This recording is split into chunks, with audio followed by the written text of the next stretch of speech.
Good morning and a very happy Guru Purnima to all my students. Thank you so much for all your lovely messages. અમારા આશીર્વાદ તમારી સાથે હંમેશા છે. મહેનત કરો, આગળ વધો અને સફળ બનો. Once again happy Guru Purnima. આજના દિવસે હું મારા સ્ટુડન્ટ્સ માટે એક ગિફ્ટ રૂપી ટોપિક લઈને આવી છું. આ ટોપિક અતિ ઇમ્પોર્ટન્ટ છે આપણી બધી લેવલની એક્ઝામ્સ માટે, પણ અનફોર્ચ્યુનેટલી આ ટોપિક બહુ ઓછા બુક્સમાં સમજાવવામાં આવ્યો છે. આપણે એને થોડું અલગ રીતે સમજવાનું છે. So this is my gift to my students. આપણો સફર જારી છે, ટાર્ગેટ બિન સચિવાલય, અને આજનો જે આપણો ટોપિક છે તે છે ડિગ્રીઝ ઓફ એડવર્બ. બેટા, ડિગ્રીઝ એટલે એડજેક્ટિવ. આવું ઘણા લોકો માનતા હોય છે કે એડજેક્ટિવમાં જ ડિગ્રીઝ આવે, પણ ડિગ્રી જે છે એ એડવર્બ અને એડજેક્ટિવની ડિગ્રીઝમાં ફરક શું છે? સૌથી પહેલા તો બેટા ઘણા લોકોને એ પણ ખબર નથી હોતી કે એડવર્બ એટલે શું. તો આજે આપણે જે ટોપિક લેવાના છીએ થોડો અલગ રીતે આપણે લેશું કે what is the difference between adjectives and adverb. Okay, હવે આજે આપણે એક કાકરે બે પક્ષી મારવાના છીએ.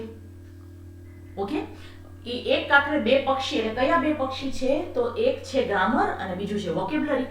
તો એક સાથે આપણે બે વસ્તુ આજે શીખવાના છીએ, અને આજથી લગાતાર 3 દિવસ સુધી હું આ ટોપિક ચાલુ રાખીશ, કારણ કે આ ખૂબ જ મહત્વનો ટોપિક છે. દરેક લેવલની એક્ઝામમાં આના 1 કે 2 માર્ક માટે ક્વેશ્ચન્સ પૂછાય જ છે, ફિલિંગ ધ બ્લેન્ક્સમાં પૂછાય છે, અને વર્ડ ફોર્મેશન આ શબ્દ તમે સાંભળ્યો હશે. Give the adjective form of સાંભળેલું છે ને? Give the noun form of. Okay, તો આ જે વર્ડ ફોર્મેશન છે એની સાથે પણ આ શબ્દ સંકળાયેલો છે. તો સૌથી પહેલા હું તમને એડવર્બ શું છે એ સમજાવી દઉં. ઓકે, તો એડવર્બ એટલે શું? A word which describes an action. બેટા, આ વર્ડ તમારે યાદ રાખવાનો છે, describes. હવે યાદ કરીને મને કહો કે આ describes વર્ડ છે એ બીજા કયા પાર્ટ ઓફ સ્પીચ સાથે આવેલું છે? કોઈને યાદ છે બેટા? A word which describes a noun. A word which describes a noun એટલે adjective, અને a word which describes an action એટલે verb. નામના અર્થમાં વધારો કરતો શબ્દ એટલે વિશેષણ, અને ક્રિયાપદના અર્થમાં વધારો કરતો શબ્દ એટલે એડવર્બ. હવે તમે સમજી ગયા, આ એડવર્બ અને એડજેક્ટિવ બંને કઝિન બ્રધર્સ છે, પિતરાઈ ભાઈ છે, રિલેટિવ્સ છે. હવે રિલેટિવ શું કામ છે એ પણ હું તમને આગળ જઈને સમજાવીશ. સૌથી પહેલા એડવર્બ વિશે આપણે થોડું જાણી લઈએ. ક્રિયાપદના અર્થમાં વધારો કરતો શબ્દ એટલે શું? તો કે કઈ ક્રિયા કેવી રીતે થાય છે. અત્યારે આપણે એક જ એડવર્બ ઉપર ધ્યાન રાખીએ કે કઈ ક્રિયા કઈ રીતે થાય છે. She spoke. હવે આ સ્પીક નું પાસ્ટ ટેન્સ છે spoke. She spoke very rudely.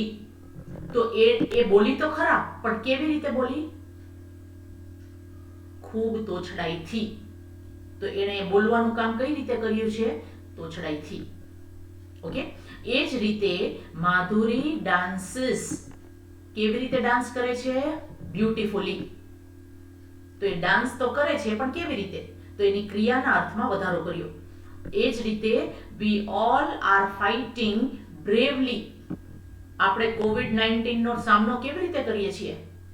બહાદુરીથી. Okay, તો કોઈ પણ ક્રિયા કઈ રીતે થાય છે, ક્રિયાના અર્થમાં વધારો કરતો શબ્દ એટલે એડવર્બ. હવે let us understand the difference between adjective અને એડવર્બ. મેં તમને આની પહેલા કીધેલું કે બંને પિતરાઈ ભાઈ છે, કઝિન્સ છે, એક જ શબ્દમાંથી બીજો શબ્દ બને છે.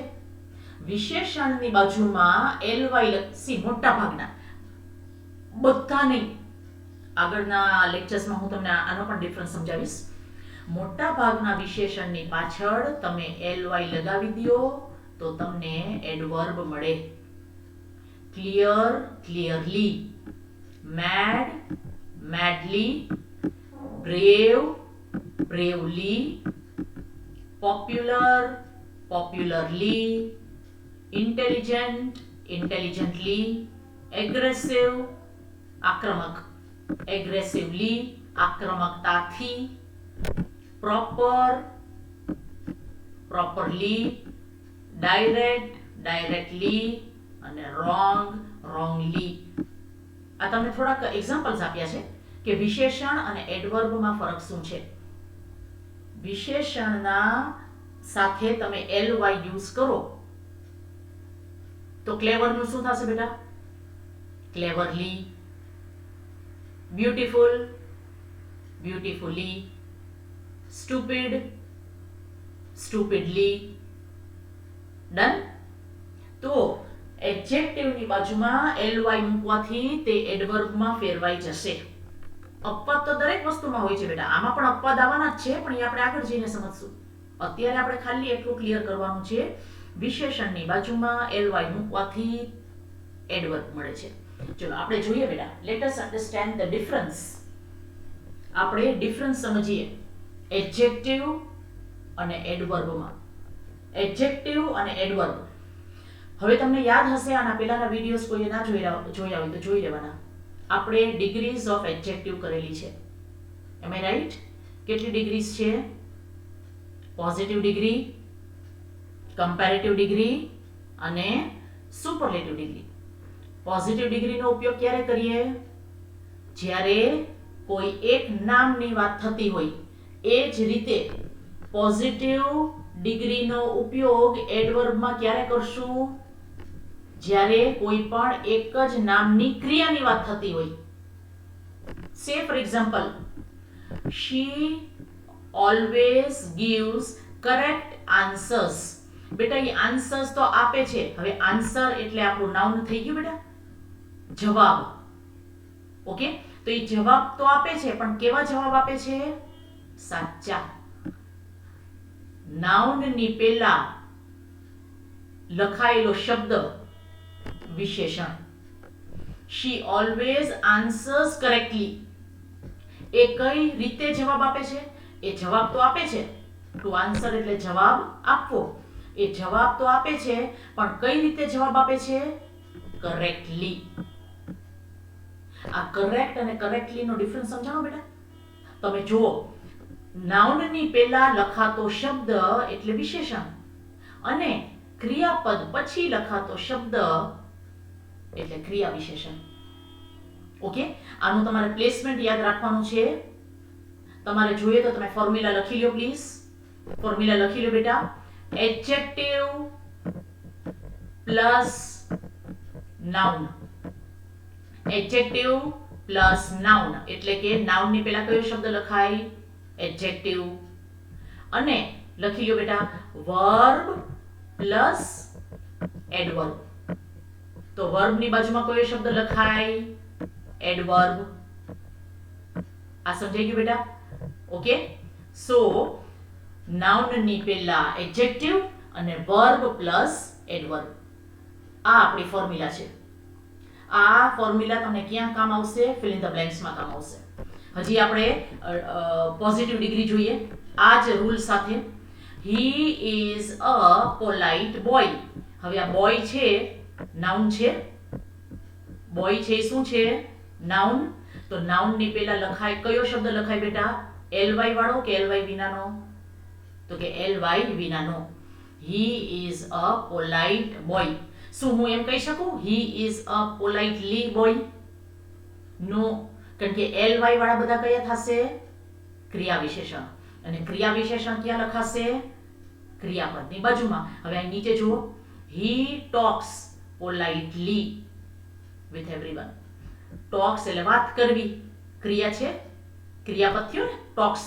તો કેવી રીતે વાત કરે છે? પોલાઇટલી. તો આપણી ફોર્મ્યુલા તમે જોઈ લો બેટા. નાઉન ની પહેલા વિશેષણ અને ક્રિયાપદની બાજુમાં ક્રિયા વિશેષણ. આ ડન છે. તો આ હતી પોઝિટિવ ડિગ્રી. એટલે પોઝિટિવ ડિગ્રી વિશેષણમાં પણ આવે અને એડવર્બમાં પણ આવે. એ જ રીતે કમ્પેરેટિવ ડિગ્રી પણ આવી શકે. કમ્પેરેટિવ ડિગ્રી જ્યારે એક નામની તુલના, હવે હું વિશેષણની વાત કરું છું, જ્યારે એક નાઉનની તુલના બીજા નાઉન સાથે કરવી હોય, આ યાદ છે ને બધાને? જ્યારે એક નાઉનની તુલના બીજા નાઉન સાથે કરવી હોય, for example she is more beautiful than her sister. કોની વચ્ચે કમ્પેરિઝન થાય છે? એક she કરીને છે, she એટલે તેણી, છોકરીની વાત થાય છે, છોકરીની કમ્પેરિઝન એની સિસ્ટર સાથે. તો બે નાઉન સાથે કમ્પેરિઝન થઈ તો આપણે શું મૂક્યું છે બેટા? more beautiful. ઓકે, એ જ રીતે ક્રિયા વિશેષણમાં પણ કમ્પેરેટિવ ડિગ્રી આવે. એક વ્યક્તિની એક્ટિવિટી બીજી વ્યક્તિની એક્ટિવિટી સાથે કમ્પેર કરતા હો. સે ફોર એક્ઝામ્પલ she danced. હવે ડાન્સ છે એક્ટિવિટી છે. she danced more beautifully than her sister. આપણે એમ નથી કહેતા કે તે તેની સિસ્ટર કરતા સુંદર છે. આપણે વ્યક્તિની વાત નથી કરતા, આપણે તેની એક્ટિવિટીની વાત કરીએ છીએ. તેણે તેની સિસ્ટર કરતા વધારે સુંદરતાથી ડાન્સ કર્યો. એને ડાન્સ તો કર્યો પણ એની સિસ્ટર કરતા પણ વધુ સુંદર રીતે. સોરી બેટા, મને ગુજરાતીમાં થોડી તકલીફ પડે છે કારણ કે Gujarati is not my language બેટા. ઓકે, તો તમે સમજવાની કોશિશ કરજો. ઓકે, તે તેની બહેન કરતા વધારે સારી રીતે નૃત્ય કરે છે. કેવી રીતે નૃત્ય કરે છે? વધુ સારી રીતે. એટલા માટે ડાન્સના અર્થમાં વધારો કરે છે. એટલે તમે જોશો મોર આપણે શું લખ્યું છે? બ્યુટીફુલી. અને ક્રિયાપદની બાજુમાં છે, ક્રિયાપદની બાજુમાં હંમેશા ક્રિયા વિશેષણ આવે. રાઈટ? ચલો હજી આપણે ડિફરન્સ જોઈએ. હજી એક, Rohan is wiser than all his friends. અહીંયા આપણે નાઉનની તુલના કરીએ છીએ કે રોહન કેવો છે, એનું કાર્ય કેવું છે એ આપણે નથી કહેતા. Rohan is wiser than all his friends. Rohan તેના બધા મિત્રો કરતા વધારે ચતુર છે. એટલા માટે આપણે અહીંયા વાઇઝર લખ્યું છે. પણ રોહન બિહેવ્સ, એ વર્તન કરે છે. તો વર્તન કરવું તો ક્રિયા થઈ ગઈ ને. તો Rohan behaves more wisely than all his friends. See, વાક્યની રચના સેમ જ રહેશે બેટા.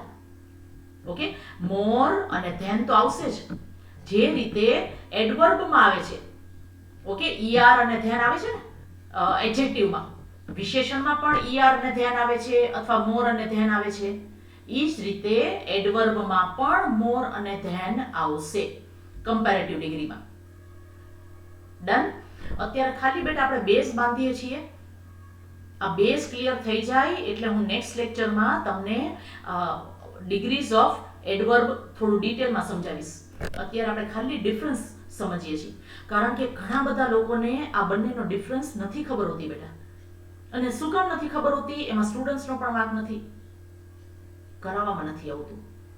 આ એવો ટોપિક છે જે મોસ્ટલી બધા અવોઇડ કરતા હોય છે કારણ કે આને થોડું ડિટેલમાં કરાવવું પડે છે. ઓકે, ચલો નેક્સ્ટ, સુપરલેટિવ ડિગ્રી. હવે સુપરલેટિવ ડિગ્રીનો નિયમ યાદ છે ને? એક નામની તુલના તેના જેવા જ બાકીના બધા નામ સાથે કરવી હોય. અને આપણે કયા શબ્દ વાપરીએ છીએ સુપરલેટિવ ડિગ્રીમાં? રૂલ શું છે? આર્ટિકલ ધ, કમ્પલસરી અને est અથવા most. Our soldiers are the bravest in the world. હવે તમે જોશો અહીંયા આપણા સોલ્જર્સ વિશે વાત થઈ છે. એમની કોઈ એક્ટિવિટી વિશે વાત નથી થતી. સોલ્જર્સ કેવા છે એટલે નામના અર્થમાં વધારો કરે છે. આપણા સૈનિકો દુનિયાના સૌથી બહાદુર સૈનિકો છે. પણ હવે આપણે આપણા સોલ્જર્સની કોઈ એક્ટિવિટીની વાત કરીએ. નીચેનું વાક્ય જુઓ, અવર સોલ્જર્સ ફોટ. ફોટ એટલે લડાઈ કરવી. ફાઇટ, ફાઇટનું પાસ્ટ ટેન્સ. તો એ લોકોએ લડાઈ તો કરી, પણ કઈ રીતે લડાઈ કરી? The most bravely. our soldiers fought the most bravely with the enemies. એ લોકોએ સૌથી બહાદુરીથી લડાઈ કરી. તો લડાઈ કરવી એના અર્થમાં વધારો થયો છે એટલા માટે મોસ્ટ બ્રેવલી. ચલો હજી એક એક્ઝામ્પલ જોઈ લઈએ બેટા. She is the most beautiful girl of her family. હવે અહીંયા આ છોકરીની વાત થઈ છે. આપણે એવું કહીએ છીએ કે તે તેના ઘરની સૌથી સુંદર છોકરી છે. નામના અર્થમાં વધારો કર્યો એટલા માટે બ્યુટીફુલ. હવે આપણે ફરીથી એના નૃત્યની વાત કરીએ. She danced the most beautifully in the party. એને ડાન્સ તો કર્યો પણ કેવી રીતે કર્યો? તો સૌથી સુંદર રીતે. ડાન્સની બાજુમાં આપણે શબ્દ મૂકેલો છે એટલા માટે આ ly વાળો શબ્દ આવશે. આટલું ક્લિયર છે? નામની પહેલા વિશેષણ અને ક્રિયાપદ પછી ક્રિયા વિશેષણ. ડન? તો ચલો આપણે થોડું કમ્પેર કરી લઈએ. Adjective versus adverb. Okay, comparative degree, positive degree, comparative degree અને સુપરલેટિવ ડિગ્રી. હવે અહીં જુઓ બેટા, પહેલો વર્ડ છે સ્માર્ટ. સ્માર્ટ, સ્માર્ટર અને સ્માર્ટેસ્ટ.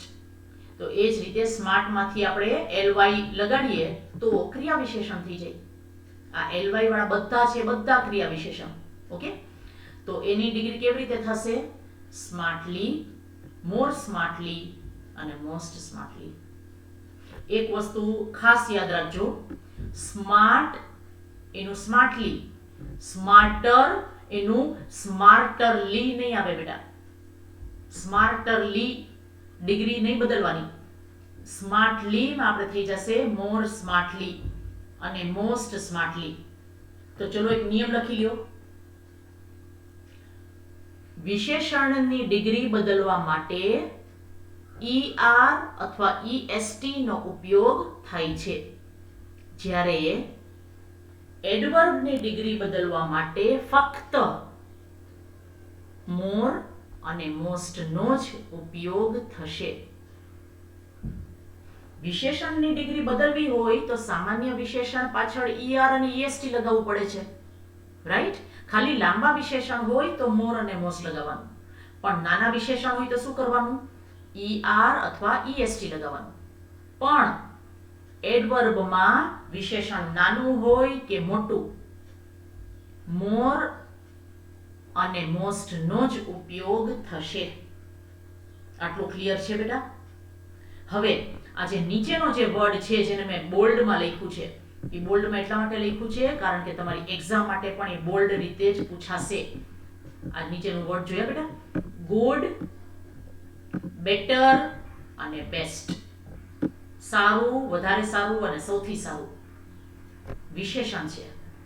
એટલે કે નામની પહેલા જો બ્લેન્ક આપેલી હોય તો ગુડ મૂકવાનું, પણ ક્રિયાપદ પછી બ્લેન્ક આપેલી હોય તો શું મૂકવાનું?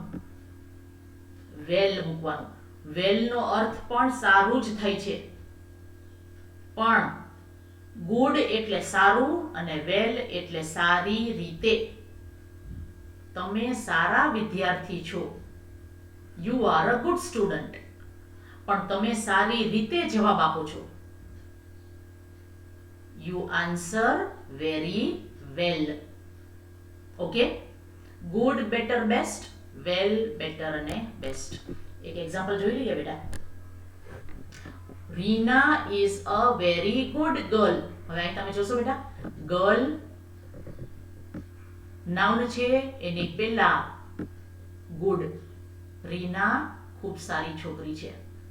પણ અહીંયા તમે જુઓ, ફરીથી રીનાબેનની જ વાત કરીએ. રીના બિહેવ્સ, ક્રિયાપદ છે ને, વર્તન કરવું. રીના બિહેવ્સ, એ કેવી રીતે બિહેવ કરે છે? Very well. શું હું અહીંયા વેરી ગુડ લખી શકું? Reena behaves very good with everyone? No લખી શકું. શું કામ? કારણ કે ગુડ એ વિશેષણ છે. નાઉનની પહેલા જ લખી શકાય બેટા, નાઉનની પહેલા જ લખી શકાય. ચલો હવે નીચે મેં તમને બે બ્લેન્ક આપેલી છે, તમારે કમેન્ટ બોક્સમાં મને આના જવાબ આપવાના છે. કમેન્ટ બોક્સમાં તમે આના જવાબ આપશો. You know the truth very blank. Good કે વેલ? અને the book you gave me is very blank. Good કે વેલ? આનો તમારે મને જવાબ આપવાનો છે. તો આ હતો બેઝ. આજે ગુરુ પૂર્ણિમાના દિવસે મેં તમને એક સરસ ટોપિક આપ્યો છે, વિશેષણ અને ક્રિયા વિશેષણ વચ્ચેનો અંતર.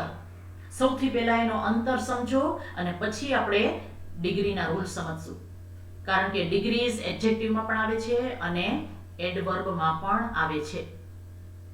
અને બેટા એ ગુડ ન્યૂઝ એ છે કે આવતીકાલથી હું અનએકેડમી ઉપર પાછી આવી રહી છું સ્પેશિયલ ક્લાસીસ લઈને. સવારે 11 થી 12 100 રૂલ્સ ઓફ ગ્રામર અને સાંજે 7 થી 8 વોકેબ્યુલરી. એ વોકેબ્યુલરીના સેક્શનમાં હું તમને વર્ડ ફોર્મેશન શીખડાવીશ.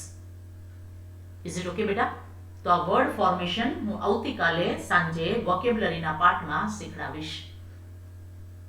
સો ફરીથી ગુરુ પૂર્ણિમાના વિશેસ માટે તમને બધાને ખૂબ ખૂબ આશીર્વાદ. સારું ભણતા રહો. અમે તમારી સાથે જ છીએ બેટા. ઓકે, સો ટુમોરો હું તમને ડિગ્રીઝના એડજેક્ટિવ અને એડવર્બની ડિગ્રીઝના વધારે નિયમ તમને સમજાવીશ. અને આવતીકાલે સવારે અનએકેડમીના સ્પેશિયલ ક્લાસમાં આપણે મળીશું. રાઈટ? સો ત્યાં સુધી ભણતા રહો, આગળ વધતા રહો. Good bye and God bless you.